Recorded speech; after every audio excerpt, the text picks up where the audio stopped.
at this step, this is exact. There's no approximation, right?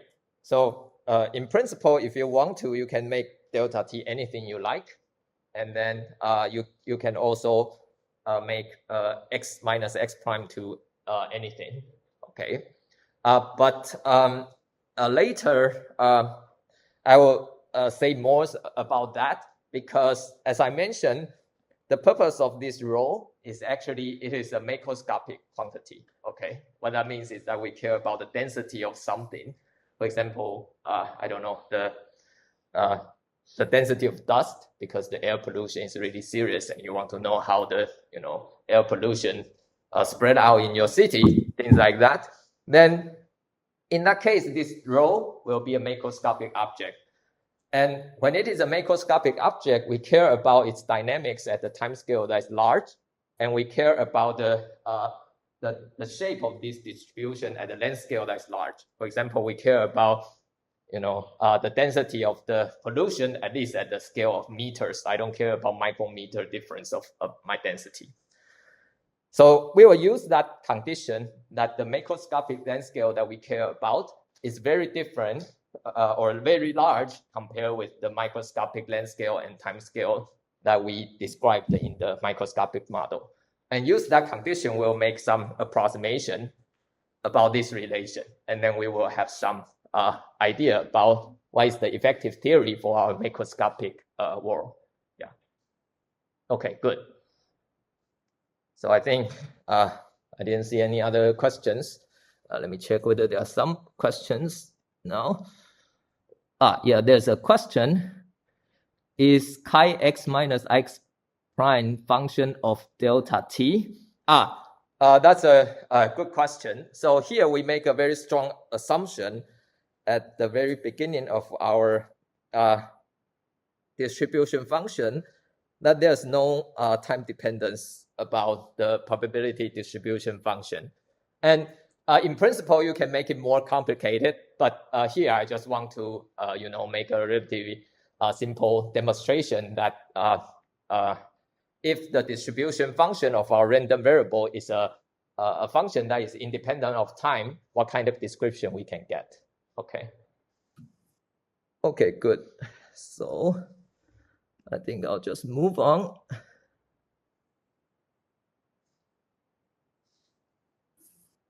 So good. So as we mentioned that rho is a macroscopic object.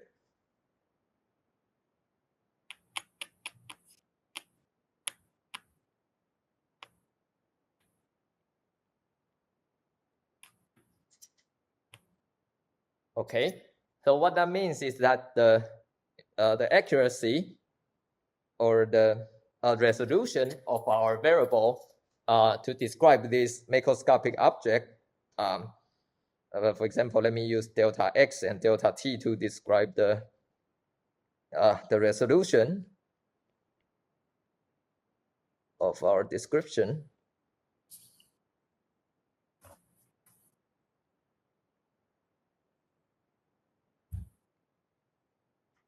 Okay, and those things will actually be much larger than the microscopic length scale of our system, of our microscopic system. Remember that our microscopic system is basically described by this delta t, because the microscopic process is something right here. Okay, and this microscopic process is the time scale, of course, is delta t, and the length scale actually is hidden in the distribution function of this system. And if you look at the distribution function, the only one that will give you the length scale using our assumption is basically the expectation value of z squared. So we are going to use that. Then once we make this approximation, what we can do is actually we can try to first make a change of variable about this x minus x prime, because our assumption is basically assumed for the chi of z. So if we try to make the change of variable, it will make our life much easier. So let me try to do that. So let me try to write the right-hand side. Actually, here we need to make the change of variable that z equal to x minus x prime. Okay, then the right-hand side is basically, okay. So as we mentioned that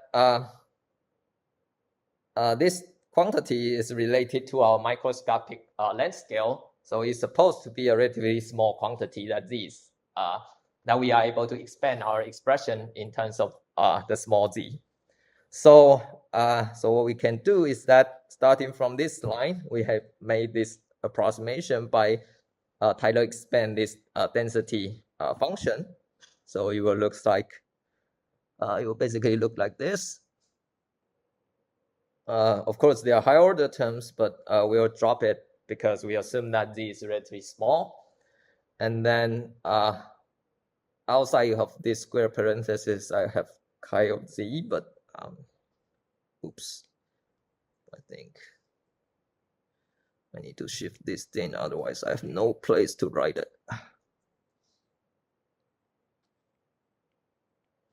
Okay, so that's basically the kind of expansion that we are able to do, because as I mentioned, so good. So now at this point, we can try to see why our assumption about the probability distribution function actually can help us to express our problem. Okay, so if I try to redistribute the expression, we'll see that the first term is basically, there's no z dependence in this expression, so you can just take it outside of the integral.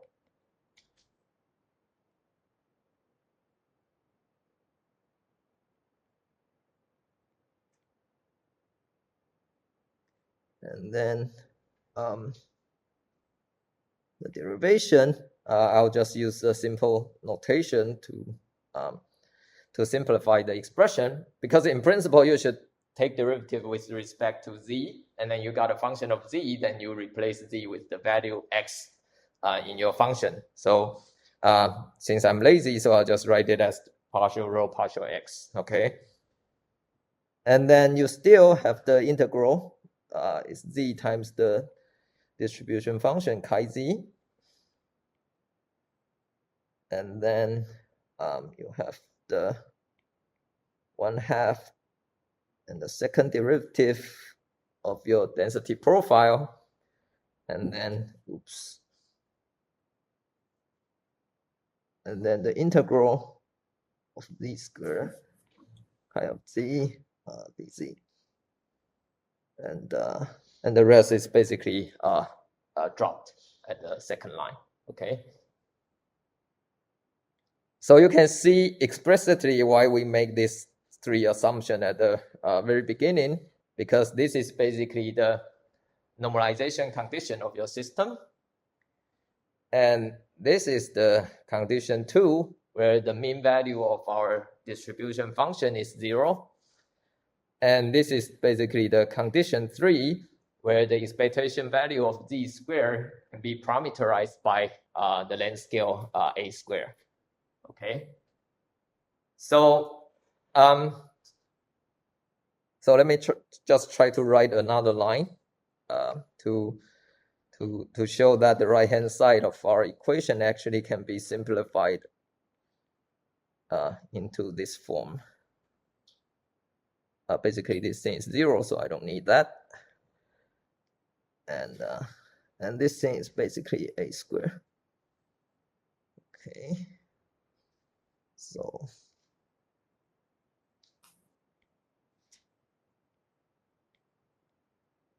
okay, so that's basically half of our relation.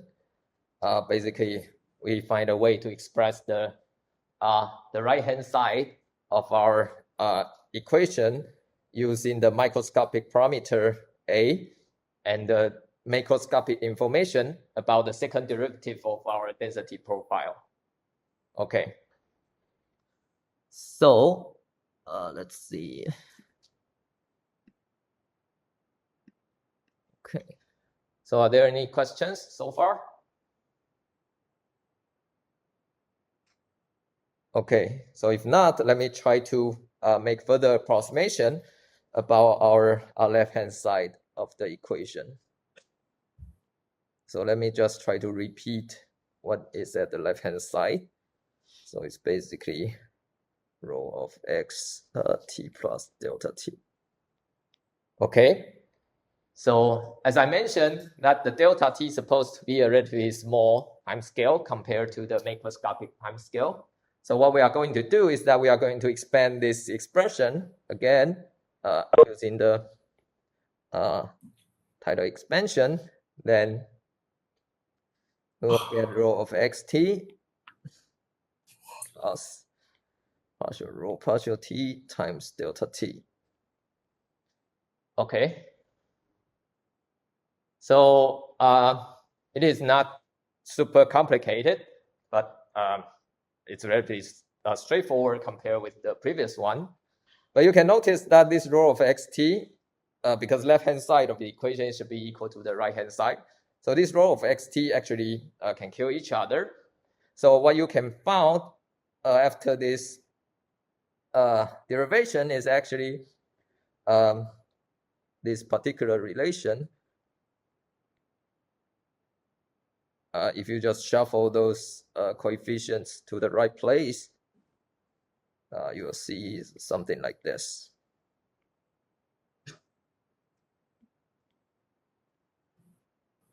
Okay. So again, this thing is related to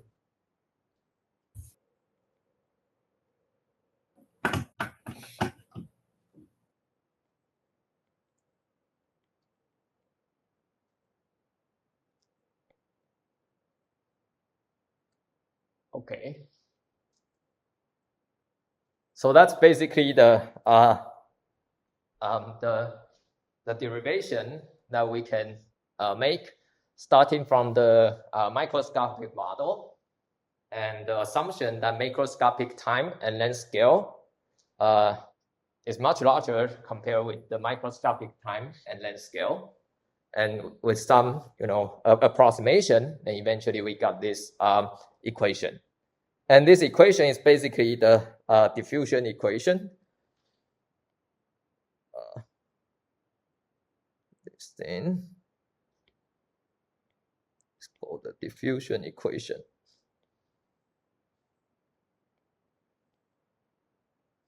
Okay. And even though we derive this equation with a very specific microscopic model, but we still try to be as general as possible, that we did not make specific assumption about the form of our distribution function to be Gaussian or uniform distribution or anything like that. Actually, we only assume that the mean of the distribution function and the variance of the distribution function can be parameterized by some microscopic parameters. Okay, and in fact, actually, there's a approach that I'm not discussing now. Is actually you can use some kind of argument, a phenomenological argument, to guess or to derive the form should be the form of the diffusion equation should be described by this this equation, and this d is basically the diffusion coefficient.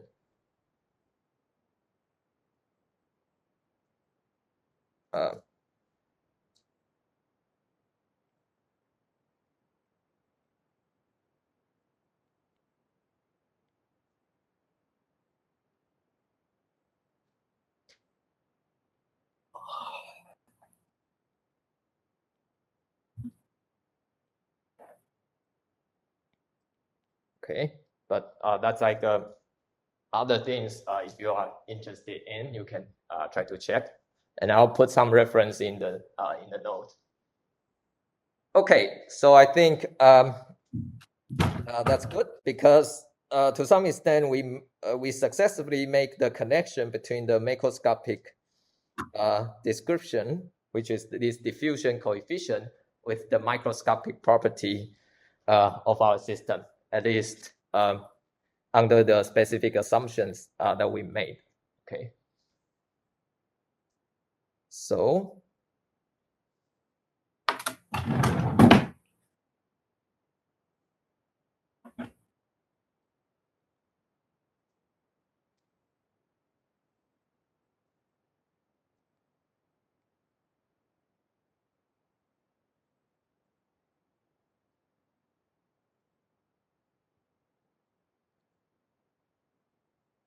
okay, so now I'm going to extend our understanding a little bit further to see what we can say about this diffusion coefficient, diffusion equation. Okay, so let's try to think about a situation where we can have external fields or external force.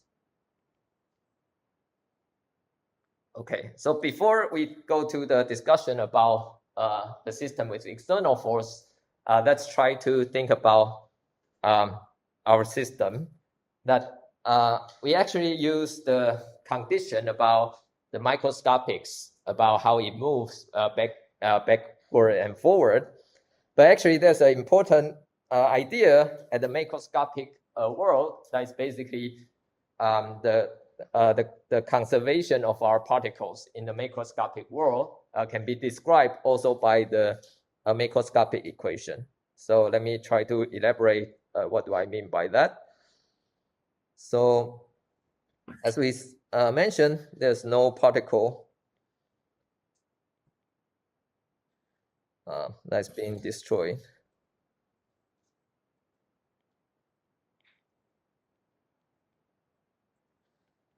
And that means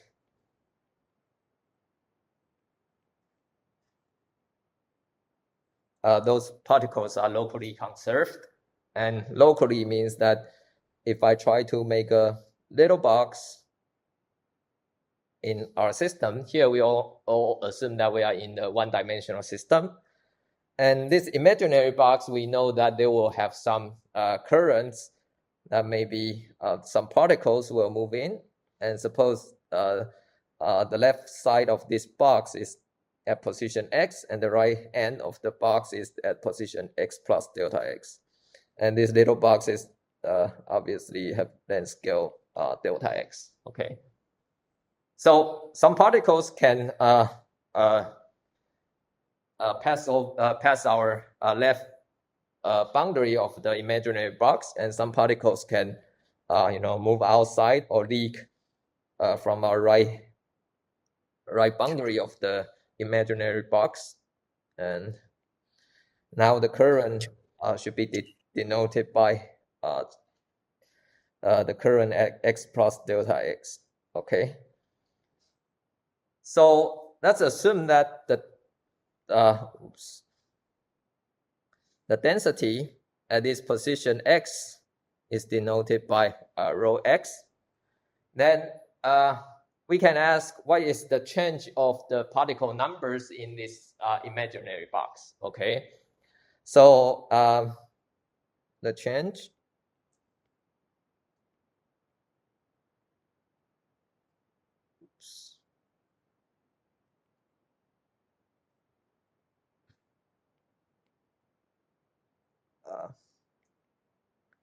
the change of the particle number is basically the change of your density at position x times the length scale of this box delta x. That should be equal to the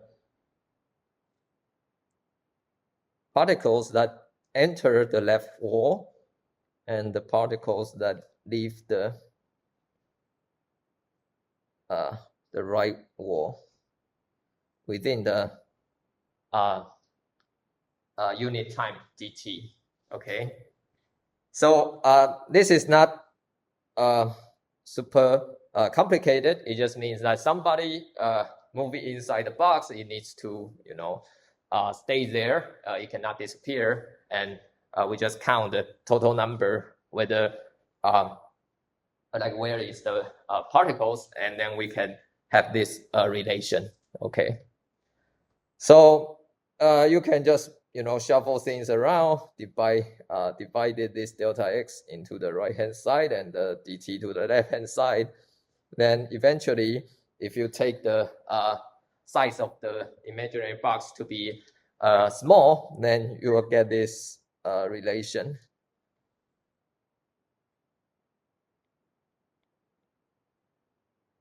Okay. So why this relation is going to be useful? Because it connects the density change with the current. So it gives us some feeling about how the, you know, profile, the density profile evolve as a function of time. Okay. So now we can combine it with the diffusion equation that we just derived, that it should be equals to d times second derivative with respect to the space coordinate. So the left part of this relation is the diffusion equation. Oops. And this part is coming from the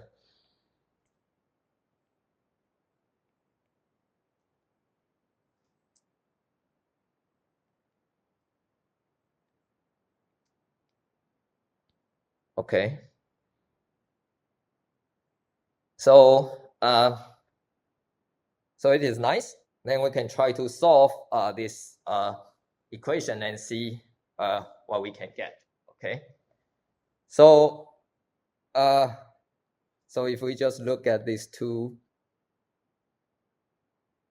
expression, then we immediately see that there's no time derivative. So it's just a derivative with respect to space. So to solve this kind of equation, we can just integrate both sides by x. Then eventually we got something like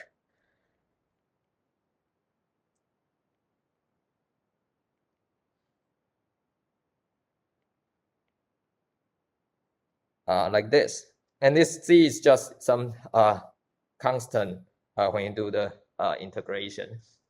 And this j is the current that because we try to solve it with respect to the diffusion model, so we call this current j diff. Okay, so that's basically the diffusion current. And one question we can ask is like, okay, so what is this c? This c is a constant, but there's some physical meaning about that. And it turns out that because our model is a random walk model, where the expectation value is supposed to be 0. So this c will eventually be just 0, because the expectation value of z is basically 0. Okay.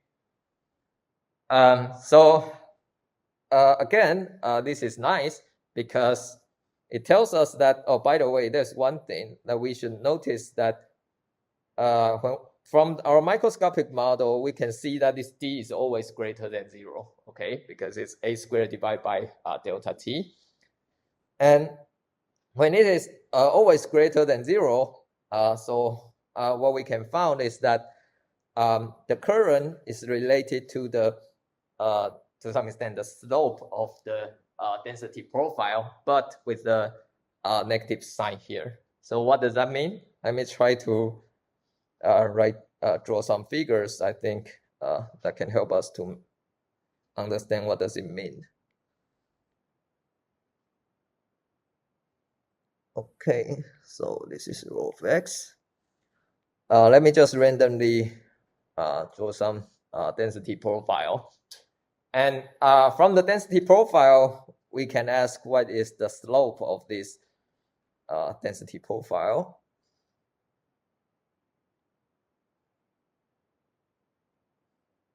So so at the left hand side, obviously the slope will actually be positive. So maybe it will look something more like this.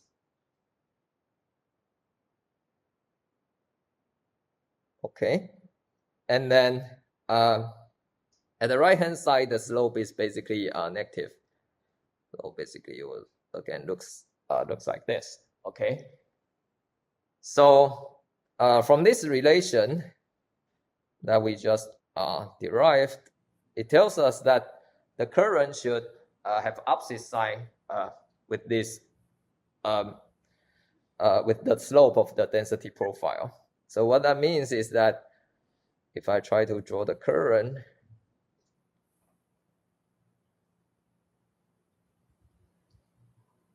this current will look like this. Okay. So this is JDiff. So what that means is that the current somewhere here is going to diffuse toward the positive direction. And the current here is going to diffuse in the negative direction.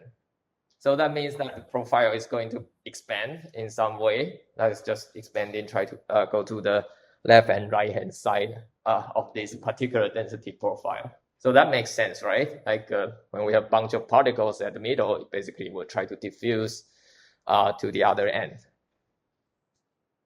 Okay, so roughly that's the physical picture about this diffusion process.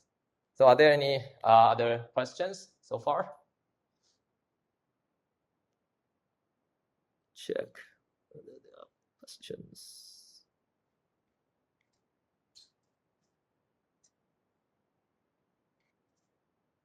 Okay, so I think there's no questions. So let me continue. So now we can try to ask ourselves, so this is the case when there's no external force. So what happened if we have external force in our system?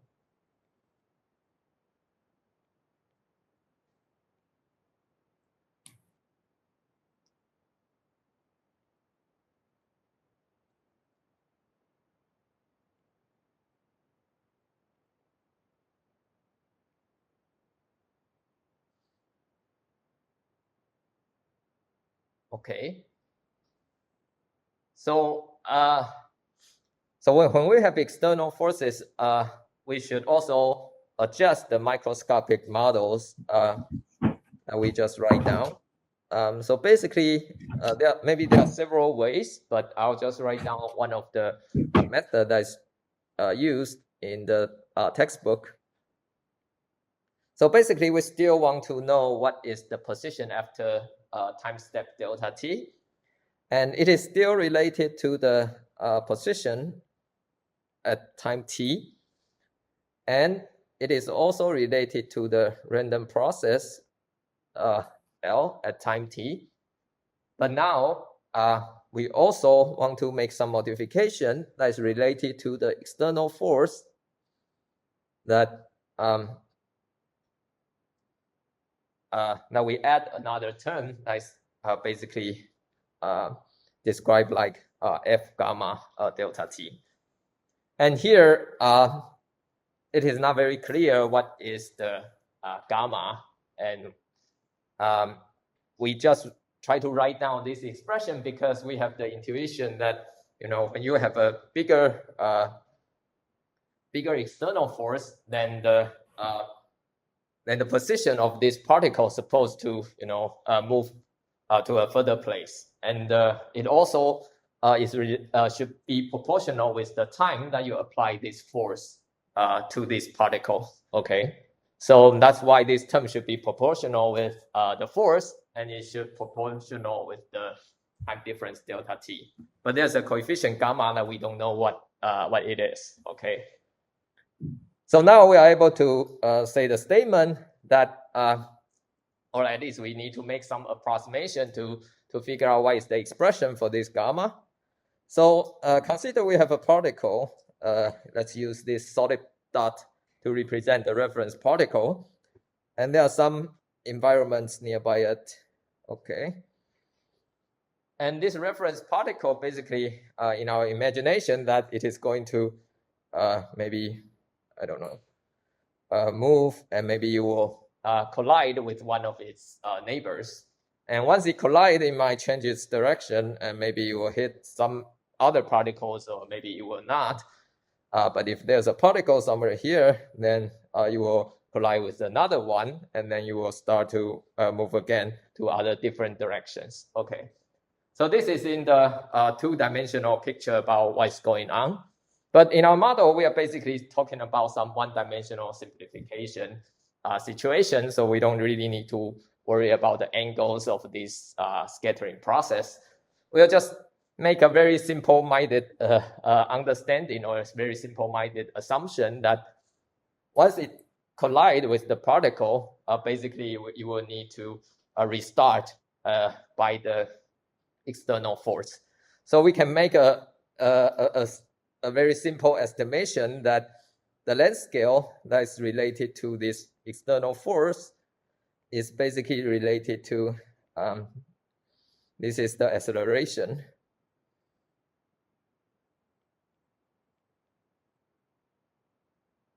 And then times the delta t squared. So this is kind of the displacement that you learned from the general physics course. And this displacement should be related to our microscopic model, which is characterized by this F gamma delta t. Okay, so like this is a very hand-waving way of thinking about things, because we in the microscopic, the system is really complicated, but at least we know some physics tells us that it should be proportional with F and delta t. And then we should also know that the displacement somehow is related to this external force by the second law of Newtonian mechanics. Okay. So, so this is a very crude approximation, but once you have this relation, then you can build the expression for this gamma, and this gamma is basically delta t divided by 2m, because now you can get rid of this external force. And also, you can time 1. 1 is always useful. Why do I want to put this 1? Because remember, there's a relation that the diffusion constant is basically, the diffusion coefficient, sorry, should be equal to a squared divided by 2 delta t. And the product of this object is basically 1. And the reason we want to introduce this expression into the expression of gamma, because once we do that, then we can have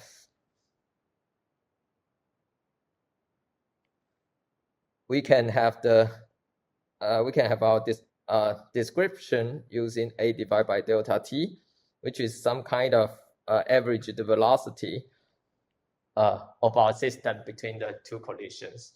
So again, this is like some kind of hand-waving argument. So eventually, this gamma, you can think of it as the diffusion coefficient divided by m times a divided by delta t, to the square, and this is basically d divided by m times the average velocity square between the collisions. Okay.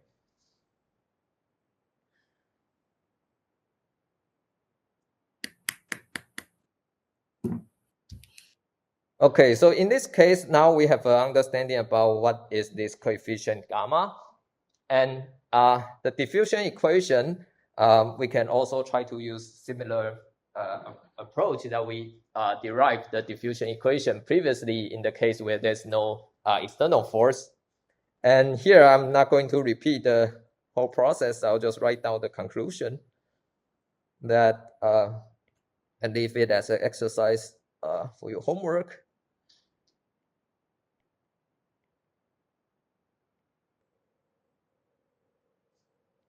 So no particle is left behind. Okay, then from here, then you are able to similarly construct the diffusion current. But now, in addition to the diffusion current that we are familiar with in the case with no external force, you will have another term that's proportional with your external force. Okay, so I think I'll stop here and take a break, and this break, it will be longer, so I think we'll start from 3. Okay. Okay, good. I think we are back online. So okay, I think I'll continue our lecture. So we just show the derivation of our diffusion equation and the equation that describe the diffusion current when there's an external force. So so basically this is part of the information that it just tells us that you know, if we start from some kind of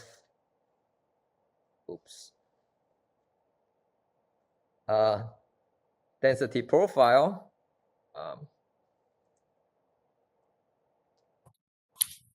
it looks like this. Okay, and then during the evolution, you will be described by the diffusion equation. Then we know that this profile will have, you know, change their shape and stuff like that. So how it evolved with the time t, actually we will show that a bit later by solving the diffusion equation directly. But before we do that, we can try to ask a simpler question. So if the system eventually equilibrates, what do we mean by equilibrates is that at time t goes to infinite, and if the system equilibrates,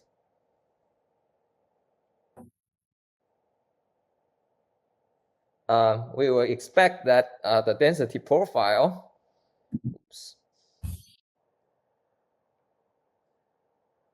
will not change as a function of time. Okay. So if we have that condition, it actually can help us to simplify the analysis dramatically. So let's try to use that for the case where there's no external force first. Then we'll try to put in the external force and see what happens. So suppose there's no external force, the diffusion equation is basically simple. I kind of forgot how it looks like. It should be d times this equal to partial rho partial t. And as we mentioned, in equilibrium, the right-hand side of this equation should be 0. So basically, we are trying to solve the equation that basically, okay, so maybe I should change my notation a little bit, sorry. So here, when the time evolution reaches the equilibration, then we use the notation that this density profile, we'll just call it rho star, and it will just be a function of the position, okay? So in that sense, if we use that notation, then the diffusion equation will be just simply the second derivative of this equilibrium configuration should be 0, okay? Then it is a simple equation that we are able to solve. So in principle, you can just do the integral twice, then you will see that you need to have two constants of integral to express this solution. That's basically the rho naught and the coefficient b. Okay, so you just solve it with some initial condition of your system. So suppose that the diffusion process is considered in a in a box. Then we know that the particles cannot penetrate the wall. So we know that the current at the wall should be 0. Okay, and we also know that from our previous locally conserved particle number condition, that this current, diffusion current, should be expressed by this equation. Okay, and it should be evaluated when the coordinate is at the wall.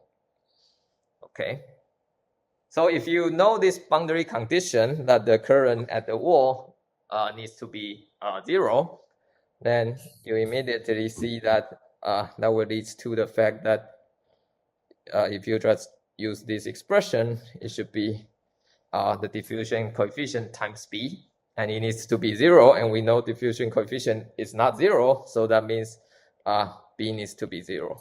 Okay, so in this case, when there's no external force, the equilibrium configuration actually is quite simple. It is just a homogeneous distribution of your particle density. Okay, so to some extent it is quite reasonable, because it just means that if you start with some profile of your particle density and you just release it and let it evolve in time, basically the equilibrium configuration that you can imagine is that they will just distribute evenly in this space. Okay, so now we can ask a second question, which is when the external force is not 0, what will happen? Okay, so this usually happens when we live on Earth. So the most usual constant of force is the gravity. So let's assume that the force that we are considering here is the gravity minus mg. So if it is the case, then we can plug it inside the diffusion equation that we derived previously. But now with the external force, so you will have this linear derivative, and you will have the diffusion, which correspond to the second derivative of your density profile. So the equation that you need to solve is actually this one. And again, you can try to integrate both sides with respect to x. Then you will get the condition of the first derivative of your density profile to be, we have this form.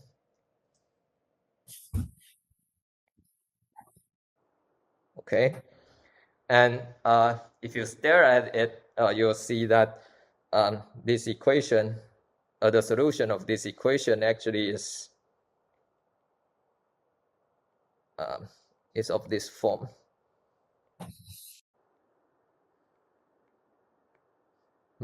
Here, this b is again the constant of this integral, and the boundary condition that we are going to use is actually, it's like we have a bunch of particles diffused in Earth, and we already know that when the position is far away from our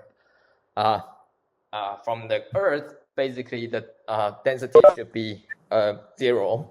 So that's like the equilibrium configuration that we anticipated. So so basically we have this specific boundary condition. And this specific boundary condition actually will lead to the fact that this coefficient B must be 0. Okay, and it just means that the equilibrium configuration with external force when we have this random microscopic random walk process actually will give you an equilibrium configuration that decay exponentially. Okay. So that's another simple example that we can understand what happened at least at the equilibrium. So the simplification that we made here is that basically the profile of this rho star has no time dependence, so we can simplify our equation a lot. Okay. So now we can ask a further question, because according to this picture, we just say that, oh, we don't know what is the initial condition, and we don't know what exactly is the solution of our diffusion equation as a function of time. But we know one thing, that is basically when time is infinite, if the system reaches equilibrium, then if there's no external force, then we expect the density profile to be a homogeneous profile. And if there's an external force, we expect it to have this exponentially decayed profile. So basically, we know what happened at this site where the time is reached infinite and when the system is at equilibrium. So now we are trying to solve the problem a bit further, that we want to understand if I have a specific initial condition, and if I know this specific initial condition, and I can ask how this initial condition evolve as a function of time. So that's the task that we would like to solve. So we will introduce two ideas or two methods to solve this problem. The method one is the Fourier transform.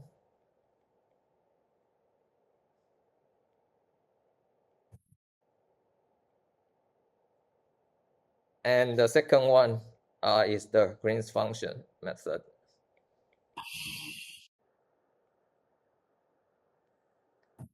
Okay, so the key structure that these two methods allow us to solve the diffusion equation is because the diffusion equation itself is a linear equation. Okay, so what do we mean by a linear equation? So let me just try to write down the diffusion equation again. Oops.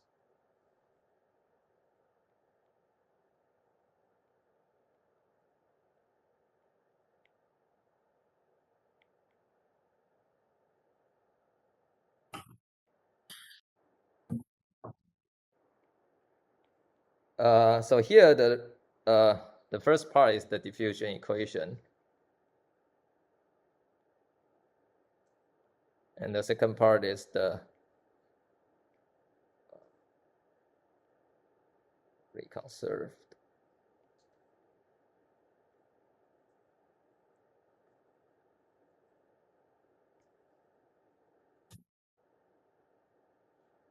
Oops.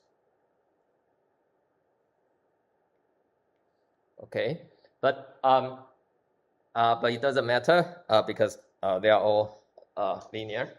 So I will just use very abstract way to write this equation, because the microscopic expression for this equation is not really important. Now we are talking about the mathematical structure. So I will just give it. I will just give two parameters, K1 and K2, and to show that these equations are actually linear equations.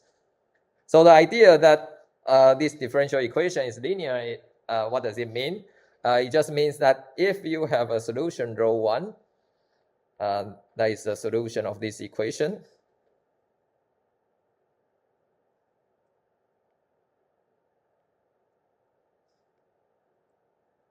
and you also have a rho 2, which is also a solution of this equation, then you can form another solution by have a linear combination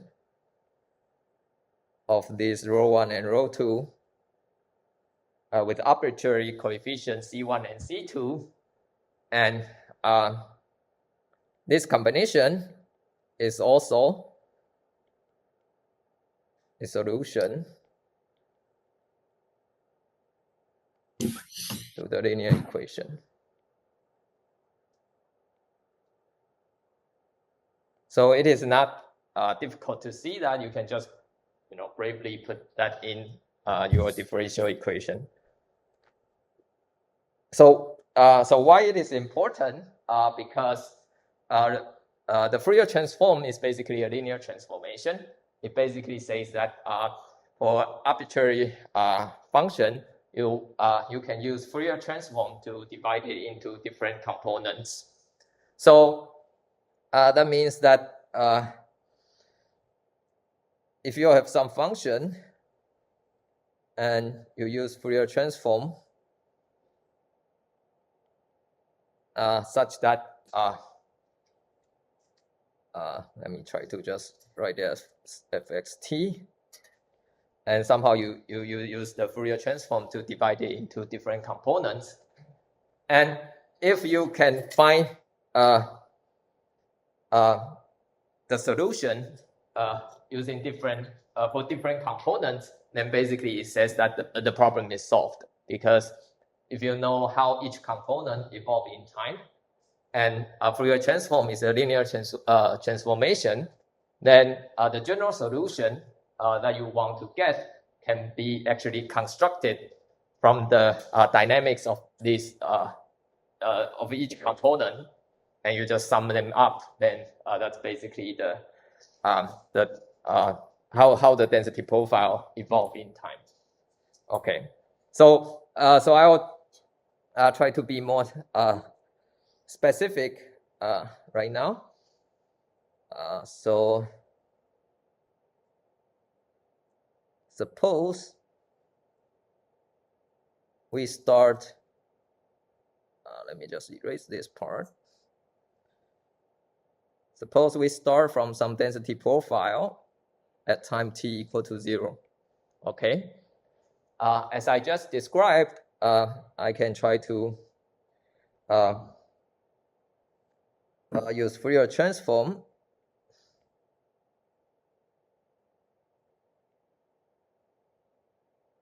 to decompose the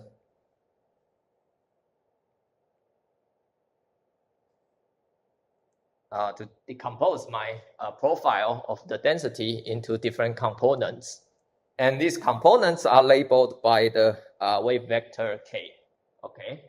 And obviously this is a linear transformation. So the question we want to ask is that if we are able to understand how this rho k tilde component evolve as a function of time, then we are able to solve the question. So that is basically what we are trying to find, is that as a function of time, the component will have some t dependence at different wave vector k. Okay. And in principle, the reason that this Fourier method is very helpful for our diffusion equation lies in the fact that the system that we are dealing with actually has the translation invariance. Okay, so that means that if you basically our diffusion equation is written as some specific coordinate frame. If you shift the coordinate frame, basically the form of your differential equation or the diffusion equation is not changing. So that means that all the component case will actually be decoupled. So once you use the Fourier transform, the problem will be a piece of cake for you. So so that's basically why this method works. So so let's try to see what happened if we try to understand the dynamics of a single mode, basically represented or labeled by this wave vector k. So the diffusion equation says that the time derivative of that component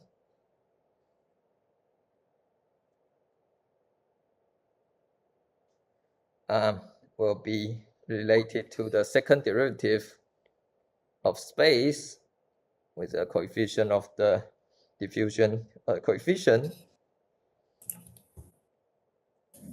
Oops.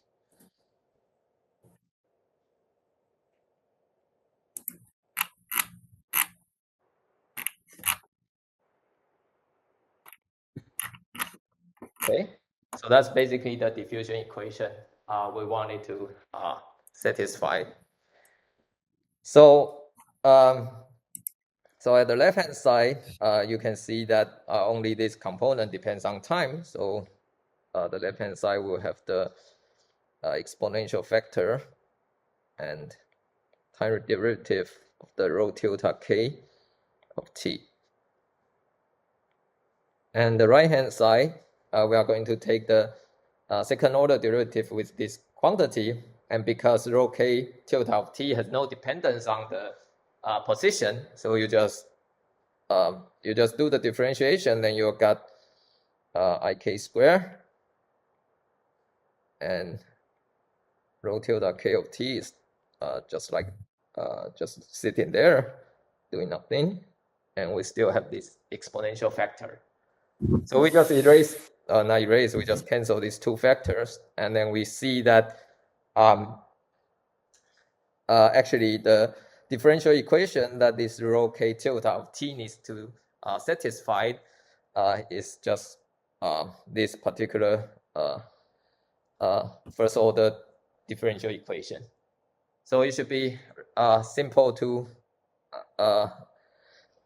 see what is the solution. So let me just try to write down what it looks like in a more specific way.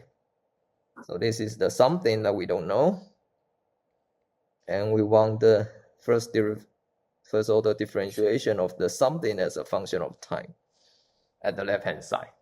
Okay. So so you just stare at it and think, then you will see that the solution of this differential equation is just this exponential function. Okay.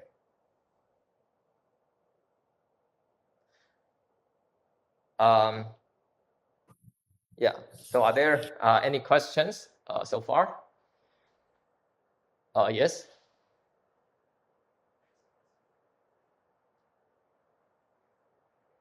Oh no, not rho of x is not translation nor invariant, because that's the profile.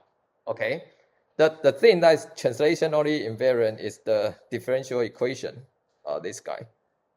Because if x goes to x plus a, and you are taking derivative with x is equal to taking derivative with respect to x plus a. So so that's the case for first order derivative, and also the case for second order derivative. So the differential equation itself is translationally invariant. But the initial condition can be arbitrary. You can just put a delta function at position x equal to 1. Of course, it is not translationally invariant, because once you shift by a, it is a different profile. Yeah. Okay, question? Can you describe detail about translation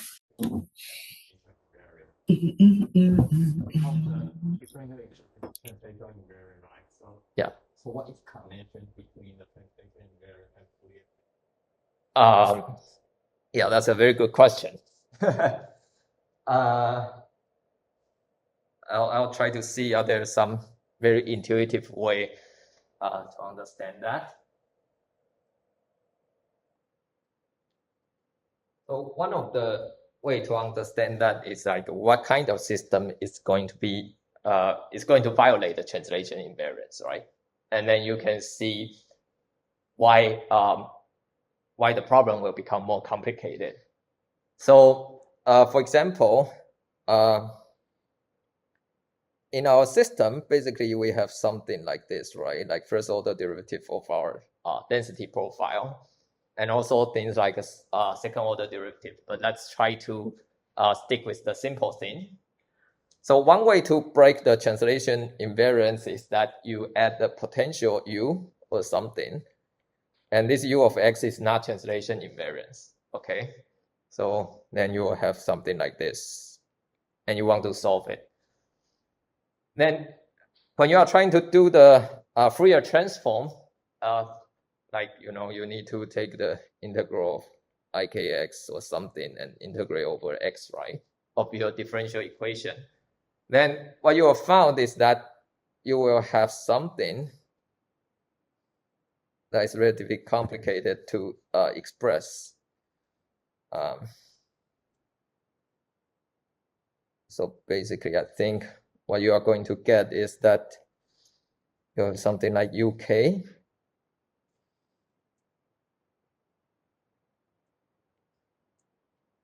This is basically the re-expression of u of x in the Fourier transform. And then you also have to express your density profile rho, but now you are going to use another, what's it called, a wave vector to represent your density profile. Let me just ignore the time dependence, oops. And then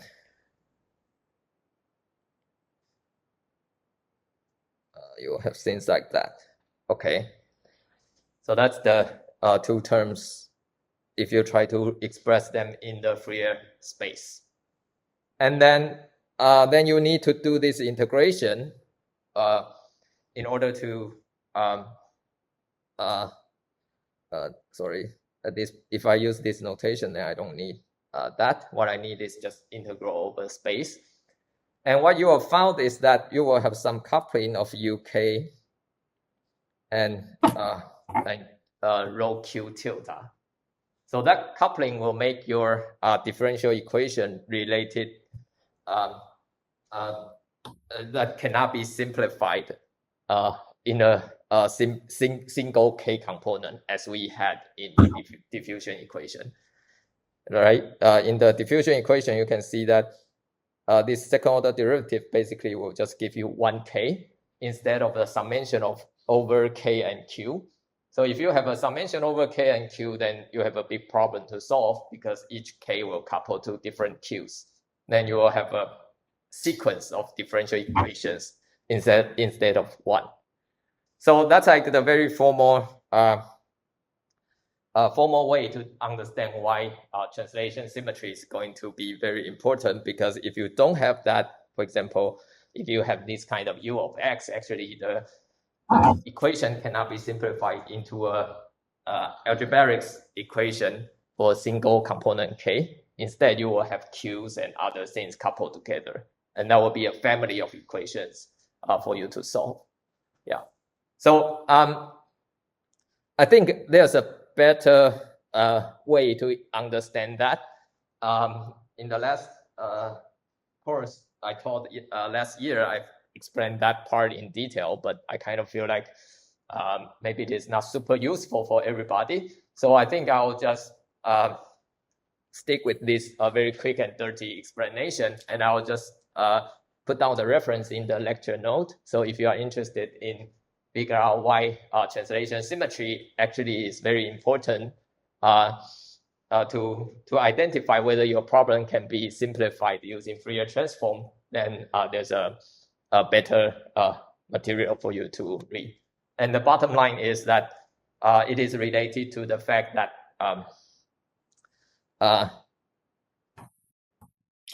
the representation of the group of translation symmetry actually is basically exponential IQX if you know group theory. But anyway, I'll just stop here. But it's a very good question. But in order to explain that in very clean way, I probably need to elaborate more about the group structure of translation operator. But if I don't want to do that, then I'll just use this dirty way of explaining things. Yeah. Okay, good. So are there any other questions?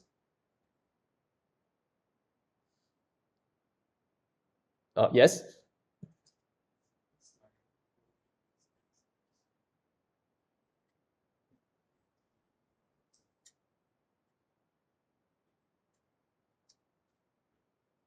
Oh, no, Fourier expansion can be done for anything.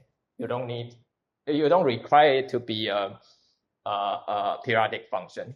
For example, you can do Fourier transform of a Gaussian function, right? Yeah, and you can also do Fourier transform for, I don't know, a tilted Gaussian function, as long as the integral is converging. Yeah.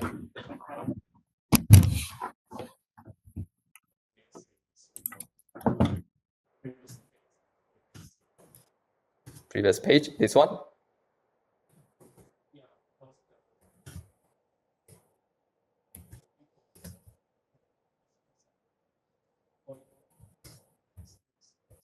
Mm-hmm.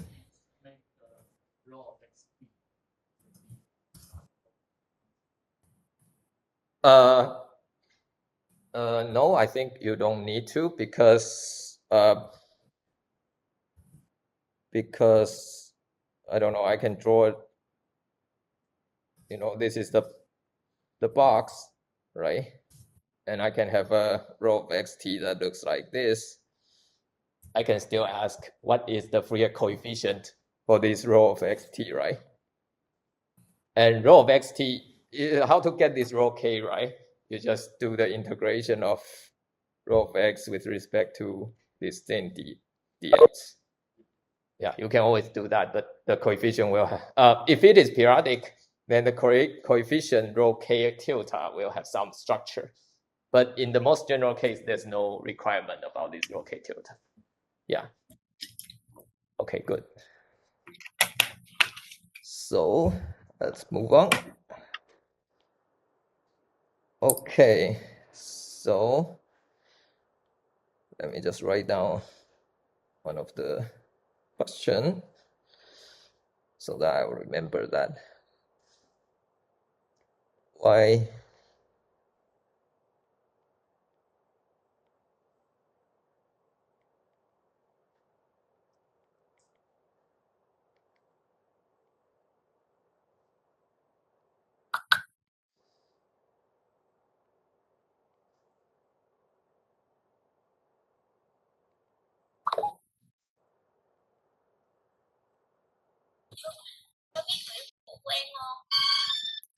Làm sao đẹp trai mà anh được? Dạ. Có cái ơn anh á. Ơn cái gì? Thì anh sao mà có người phụ xinh như em được? Nói cho em biết. Người của anh xinh tiếng Đan, lên tiếng Đan, lên tiếng Đan nè. Lên tiếng Đan, lên tiếng Đan, lên tiếng Đan nè. Đó là. Oops. Okay, good.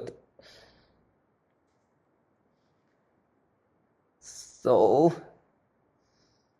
okay, so maybe the most important point at this derivation is that now we know how each Fourier component evolve as a function of time. So basically, we can start from the t equal to 0 configuration, and we just do the integral that I just mentioned, that this thing, that rho tilde k t equal to 0 can be evaluated by just doing the integral with respect to I want k, so I think this is minus ikx dx. Okay, so you can just do this integral for initial condition. Then you got the information about this rho tilde of k.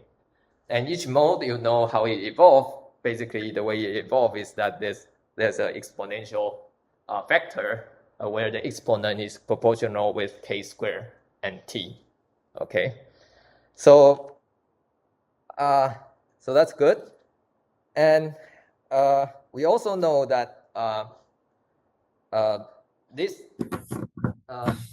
relation is useful. It tells us that how each component evolves as a function of time, but it cannot itself exist as a solution. The reason is because this rho k tilde of t in general is a complex number. Okay, it is not guaranteed that this rho k tilde at t equal to 0 is real, but our density profile needs to be a real number. So usually how the density profile evolves as a function of time should be a combination of these individual component rho k tilde. Okay. So let's see, where am I? So maybe we can try to see how this thing works and why it can help us to understand what is the evolution of our density profile. So the first step is that, as we mentioned, we need to know what is the initial condition of our system. That's basically the initial configuration of our density profile. And we can do the Fourier transform to get this expression. And as we mentioned, this rho k tilde t equal to 0 can be evaluated by just doing the Fourier integral of your initial configuration. Okay. Then once we have this expression, we also know that from our simple derivation for each component, that basically the evolution of our density profile will basically be like this.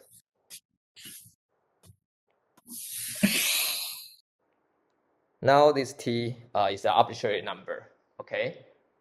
And as we already solved this arbitrary rho k tilde of t to be rho k tilde t equal to 0 times the exponential factor, and the exponential ikx is still outside there. Okay. So the process to get this evolution is that first you try to start with your initial profile, and you get the component of each wave vector k. And once you know that component of your wave vector k, then this part is known. And then previously we just solved how each component evolved in time in this red equation. So we also know that as a function of time, it needs to evolve in this way. Okay. And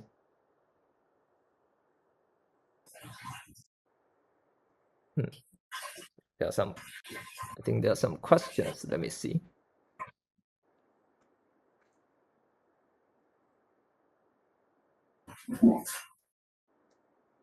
Okay, so if you want to rejoin, just join. I'll press it when I see it.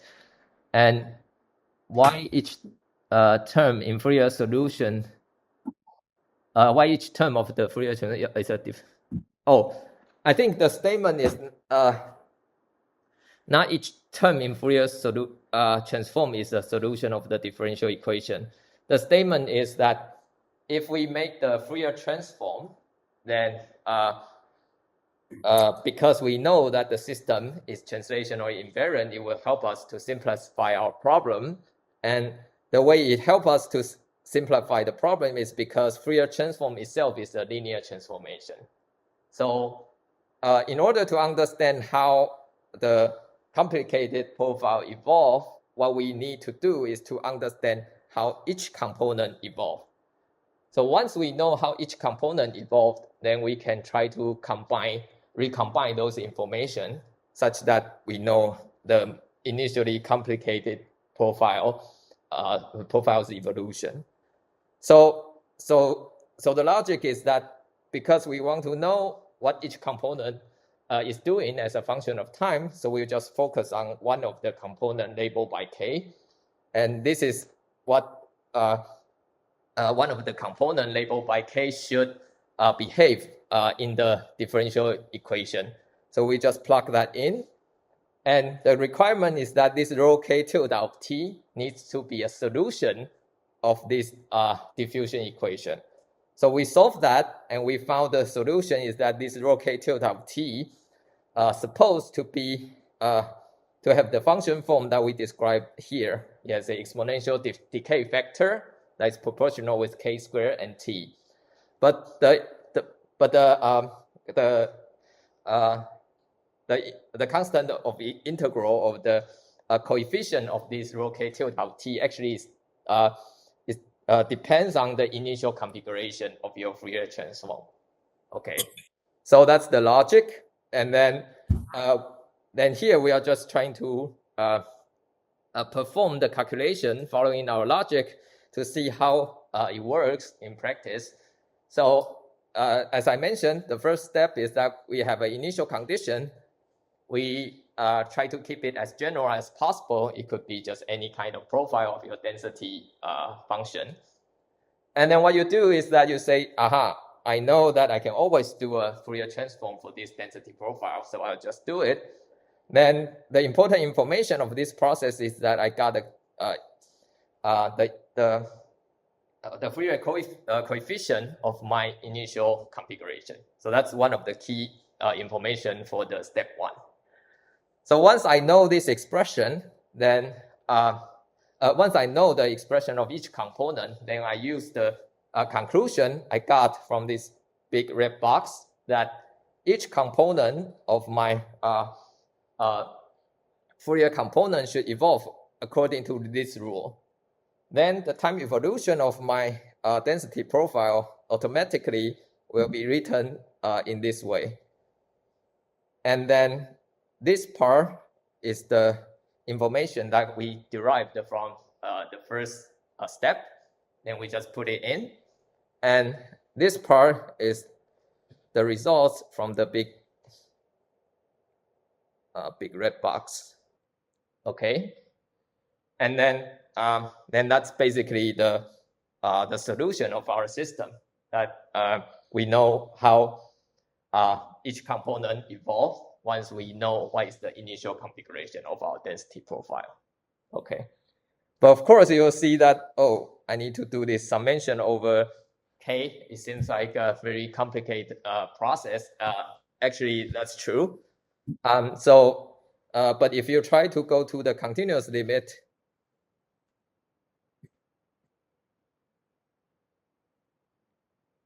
it might looks a little bit more feasible, but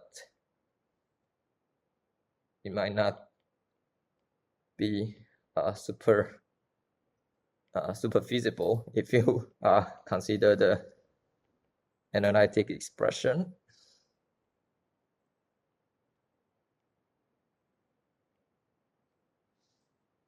Okay. So why do I want to go to the continuous description? Is because if you look at this expression or you stare at it, when you are doing the integration over k, these two exponential factors to some extent is some kind of Gaussian integral. So if your initial configuration has, by the way, this thing will also have some k dependence. So in general, you probably cannot directly solve that. But at least you know, like for different component k, as the time evolves, there's an important factor that basically is exponentially suppressing the weight of the wave vector k. Okay, so what that means is that when k is large, that means the system is going to that mode will be suppressed very seriously as the time evolves. Okay, so that's basically the Fourier method, and the idea is that try to understand how each component evolves. Okay, so another method that we are going to introduce is actually the Green's function method, where we have, I don't know, 3 minutes left or 2 minutes. Okay. Okay, so maybe since there's only 2 minutes left, I will just leave the Green's function method in our next lecture. But I'll just say something about that.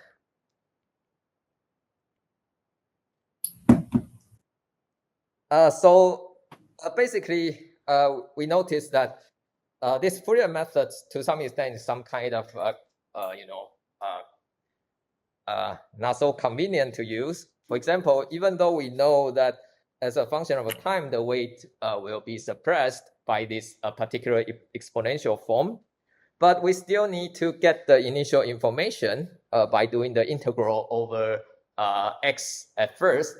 And then once we perform the integral over x, we need to do the integral over k again in order to get back to the first solution. So if I have various different kind of initial condition, I want to ask how it evolves. Actually, it is quite, it is not very systematic and useful. So sometimes it is going, like if we have a method that's, that can help me in the sense that you just tell me what is the initial configuration, and I just perform some kind of integral, and I immediately get the solution of the evolved density profile. That would be better than the current approach. So so basically, that's what Green's function is going to help you. Basically, you will solve how a specific function, the delta function, evolve as a function of time. So if you know how delta function evolve in the diffusion equation, that means that you can take advantage of the fact that any function, you can express it in terms of the delta function. And that will be very useful for arbitrary initial condition. Okay, so that's, we will cover that in the next lecture, but today we'll just stop at the Fourier method, and I'll try to think about whether there are good, a better way to explain why translation symmetry is related to the fact that Fourier transform can simplify your calculation significantly in an intuitive way. Okay, so that's it, and have a nice weekend. And if you have any questions, just let me know. Okay, see you next week.